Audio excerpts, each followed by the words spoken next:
చమా sir ఈసారి వాడు phone చెయ్యగానే ట్యాప్ చేయండి. Okay sir. నా కొడుకు దొరకని చెప్తాను వాడి సంగతి. ఆగండి ఆగండి ఆగండి ఆగండి. ఏంటి పప్పు, పనులు మానేసి అందరూ ఫోన్ కోసం వెయిటింగా? ఏయ్ సిద్ధార్థ, నువ్వు చెప్పిన పనులన్నీ చేశాను కదా, ఇంకా నా వరాన్ని నాకు అప్పగించేయి. మూఢ వస్తే 3 నెలల దాకా ముహూర్తాలు లేవట. అయితే ఓ పని చెయ్యి, నువ్వు అర్జెంటుగా నీ పదవికి రాజీనామా చేసి రాజకీయాల నుంచి పర్మనెంట్గా తప్పుకో. రేయ్, ముక్కలు ముక్కలుగా నరికి పోగులు పెడతాను. వింటున్నాను కదా అని మీటింగ్ పెడుతున్నావా? ఓ గొంతు మారుతుందేంటి? అది కాదయ్యా సిద్ధార్థ, ఇప్పుడు నా పదవితో నీకొచ్చిన ఇబ్బంది ఏంటి చెప్పు? ఇబ్బంది నాకు కాదు, జనానికి. మా నలుగురిని లోపల పంపించేస్తే పని అయిపోద్ది అనుకున్నావు కదా, అప్పుడే ఏమైంది పప్పు. ఇప్పుడు చూద్దుగా, ఇన్నాళ్ళు నేను ఒక్కడే నీకు శత్రువుని. ఇప్పుడు నాలాంటి వాళ్ళు 100,000 వేల కొద్ది పుట్టుకొస్తారు. రాజకీయ గూండాల్ని తరిమి తరిమి కొడతాం. ఆడు మనందరినీ అవలేగాలం చేసి ఈ చుట్టుపక్కలకెళ్ళి మాట్లాడుతున్నాడంట. మీరు కంటిన్యూ చెయ్యండి. సిద్ధార్థ, సరే అలాగే చేద్దాం. నా పదవి పోయినా నా వరం నాకు దక్కితే చాలు. కానీ అందరూ ఊరుకోండి. ఆ మెగాఫోన్ ఇటు.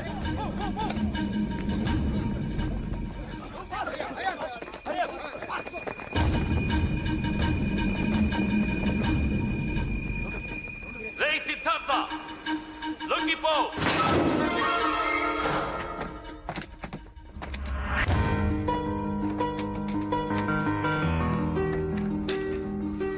వరం,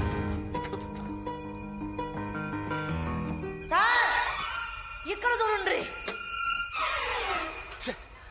వీడు ఏకంగా పోలీస్ హెడ్ క్వార్టర్స్ కి బొక్క పెట్టాడు. ఇంతకంటే అవమానం ఉందా?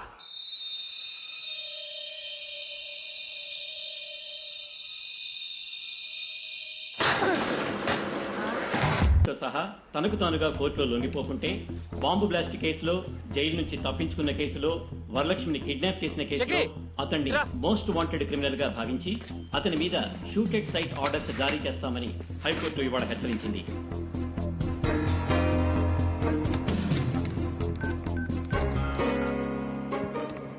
చెప్పరా. 48 గంటల లోపల లొంగిపోతే కనిపిస్తే కాల్చేమని హైకోర్టు ఆర్డర్స్ పాస్ చేసింది. ఆ బాంబ్ బ్లాస్ట్ గురించి వివరాలు తెలుసుకున్నారా? నానిగాని అడ్డం పెట్టుకున్న పప్పు యాదవ్ గాడే మనల్ని కేసు ఇరికించాడు. ఆ టైంలో వాడు వేరే కేసు మీద జైల్లో ఉన్నట్టు ఆధారాలు చూపించాడని రిమాండ్లో ఉన్న మన ఫ్రెండ్స్ చెప్పారు. రే, ఆ మొండి నానిగాడు నేను చంపడానికే బయటకు వచ్చానంట్రా. నువ్వు జాగ్రత్త. ఆడి సంగతి నేను చూసుకుంటా గానీ మనాలందరిని అలర్ట్ చెయ్యి. సరే. కోర్టు నాకు 48 గంటలు గడువు ఇచ్చింది. నేను నీకు 24 గంటలు గడువు ఇస్తున్నాను. మర్యాదగా నువ్వు చేసిన నేరం కోర్టులో ఒప్పుకోవాలి. నేరమా? నేను చేశానా? ఛా, నువ్వు చేసిన నేరాలు ఏదో పెద్ద లెక్క కాదనుకో. టెర్రరిస్టులుగా మా మీద మోపిన నేరాన్ని నువ్వు మర్యాదగా కోర్టులో ఒప్పుకోవాలి. నేనే మిమ్మల్ని ఇరికించానని చెప్పడానికి సాక్ష్యం ఏముందిరా? ఆ ఒంటి చేతి మొండి నానిగాడు నీ పక్కనే ఉండుంటాడే, వాడే సాక్ష్యం. రే మొండి, మర్యాదగా నిజం ఒప్పుకో, లేకపోతే ఒకసారి చెయ్యి పోగొట్టుకున్నావు, ఈసారి అన్ని సామాన్లు పోగొట్టుకుంటావు.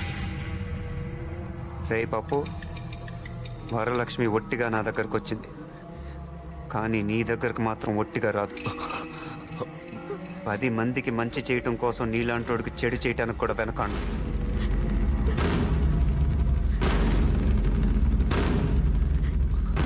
బాబా, హలో. ఇంకా నేను ఆగలేను. వాడి తల తీసుకొస్తా.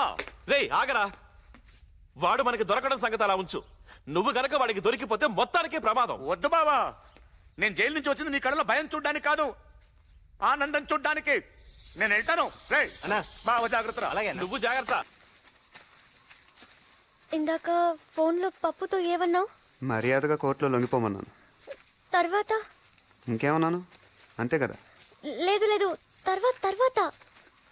ఓహో, అదే నీ సరదా. ఒప్పుకోపోతే వరలక్ష్మి ఒట్టిగా రాదన్నాను. అంటే 6వ క్లాస్ పాస్ అయ్యావు, ఆ మాత్రం తెలీదా? ఇదే మాట 6వ క్లాస్ పాస్ అయ్యావు, ఇది వరకు ఎప్పుడూ అన్నావు.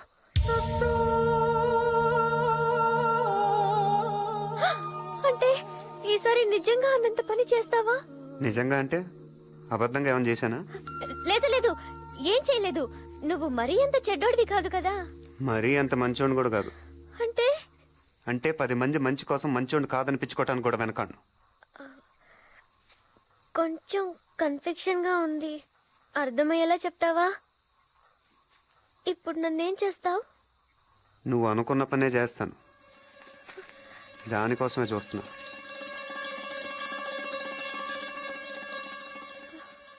పప్పు దగ్గరికి వెళ్తావా? నిన్నే అడిగేది. పప్పు దగ్గరికి వెళ్తావా? ఓసారి అటు చూడు.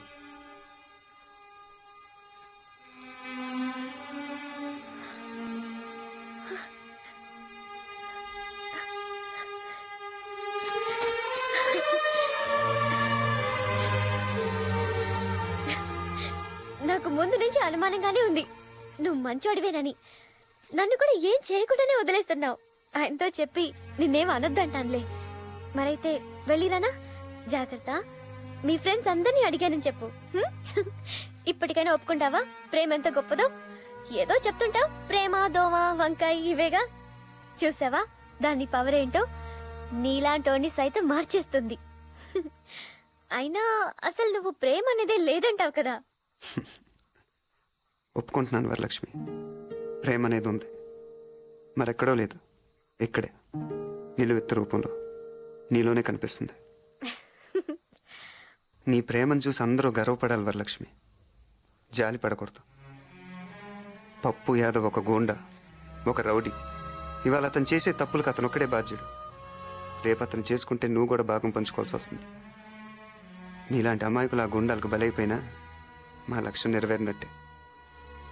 ఒక్కసారి ఆలోచించి వరలక్ష్మి. కావాలంటే మీ ఊళ్ళో మీ బామ్మ దగ్గర నేను వదిలిపెడతాను.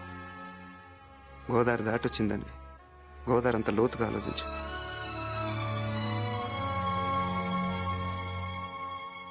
వరం వచ్చాయి, నువ్వు ఇటు వచ్చాయి వరం. ఈ రోజుతో వీడికి మూడింది. రేయ్, నా వరాన్ని అడ్డం పెట్టుకుని ఇన్నాళ్ళు నన్ను ఆడించావు. లేకపోతే ఎందన్నో చిటికలో లేపేసిన వాడిని. నువ్వు నాకు లెక్క కాదు. వరం, నీకేం భయం లేదు. వచ్చేయ్. ఈ రోజు వీడి రక్తంతో నీ కాళ్లకు పారాణి రాస్తాను. వచ్చేయ్. రే రండ్రా, ఎక్కడ చచ్చారు? ఈ రోజు గుమ్మ ముందే పాతి పెట్టాలి. వచ్చేయ్ వరం, వచ్చేయ్.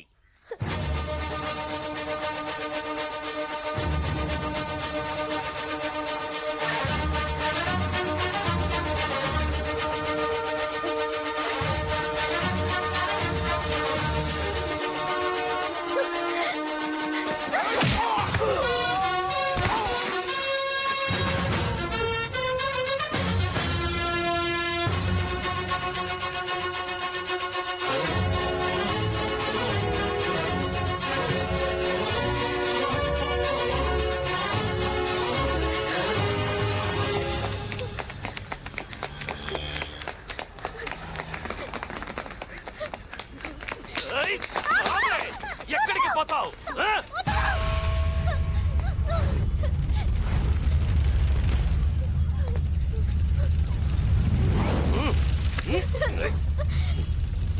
రేయ్, దీని కళ్ళ ముంద ఇడి ప్రాణాలు తీయండ్రా.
ఏయ్, వద్దు.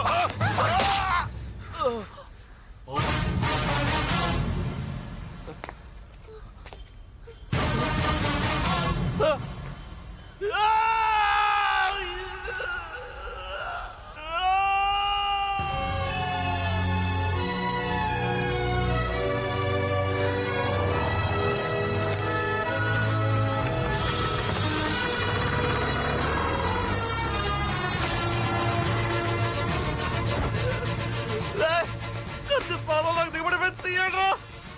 ఏయ్, కత్తి రోడ్లోకి దిగబడిపోయింది, లాగండ్రా. లాగండ్రా.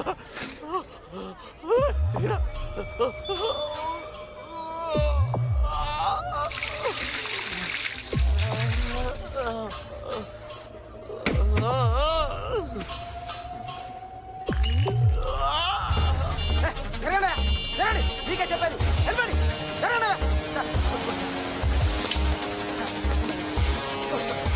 వెళ్ళండి, నీకే చెప్పేది వెళ్ళండి. స్వామి వస్తున్నాను సార్. తప్పండి. హలో ప్రతిభ ప్రతిభ ప్రతిభ వినిపిస్తుందా నీకు? లైవ్ టెలికాస్ట్ అంతా రెడీ అయినా?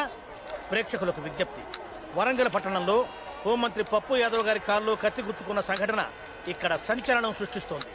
ఆ దృశ్యాలను మనం ఇప్పుడు ప్రత్యక్షంగా వీక్షిద్దాం. నమస్కారం మినిస్టర్ గారు. ఏయ్, ప్రత్యక్ష ప్రసారమా? అవును సార్. ఇదేమన్నా ఫ్లైఓవర్ ఓపెనింగ్?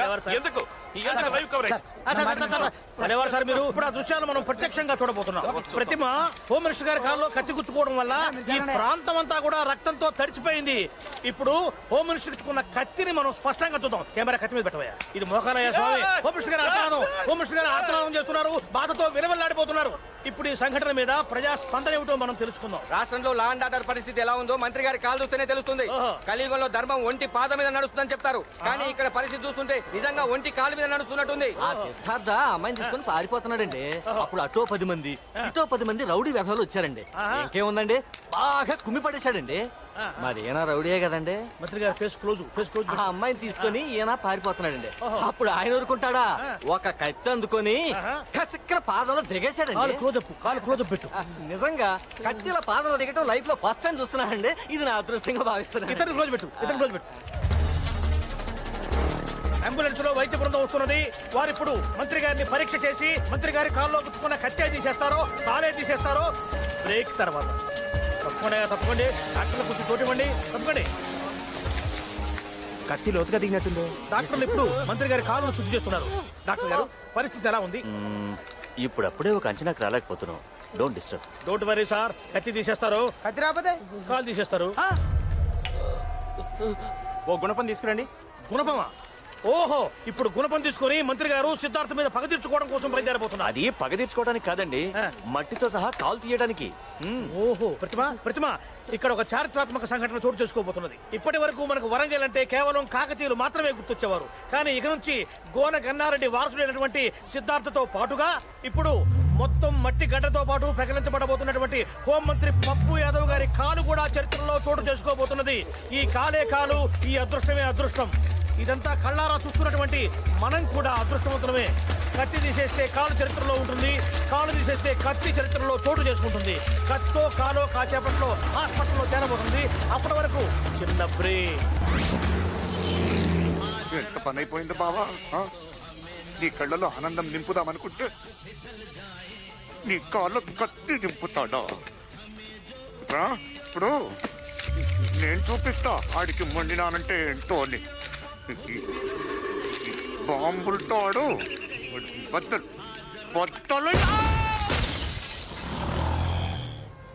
మీ ఊరు వెళ్ళడానికి అన్ని ఏర్పాట్లు చేసింది.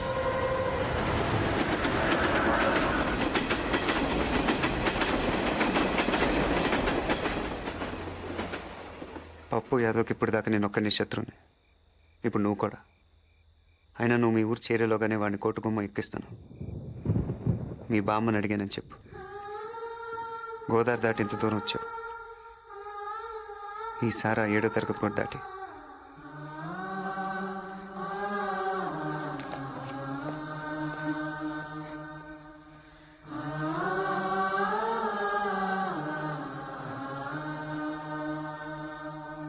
అయితే హాస్పిటల్లో మన మెడికల్ అందరినీ అలర్ట్ చేయండి. కాల్ పరిస్థితి ఏంట్రా?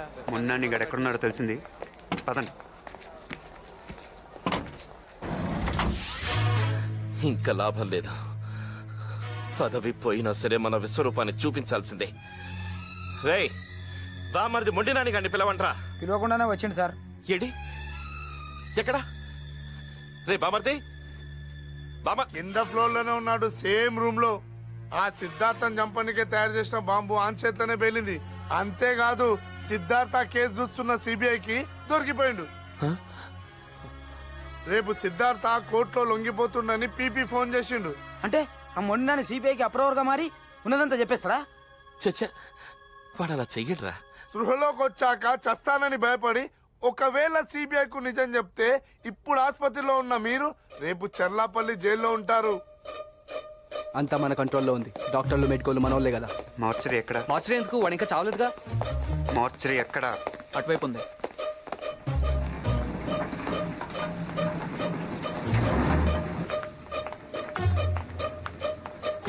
వీడి అచ్చం మొండని పర్సనాలిటీయే. తాగి అరెస్ట్ చేస్తున్నాడని పెళ్ళమే చంపేసిందంట. బాడీయే కాదు, బయోగ్రఫీ కూడా సూటే. అంత క్లియరేగా రావచ్చా? ఐసీ ఎక్కడ? అటు నుంచి లెఫ్ట్.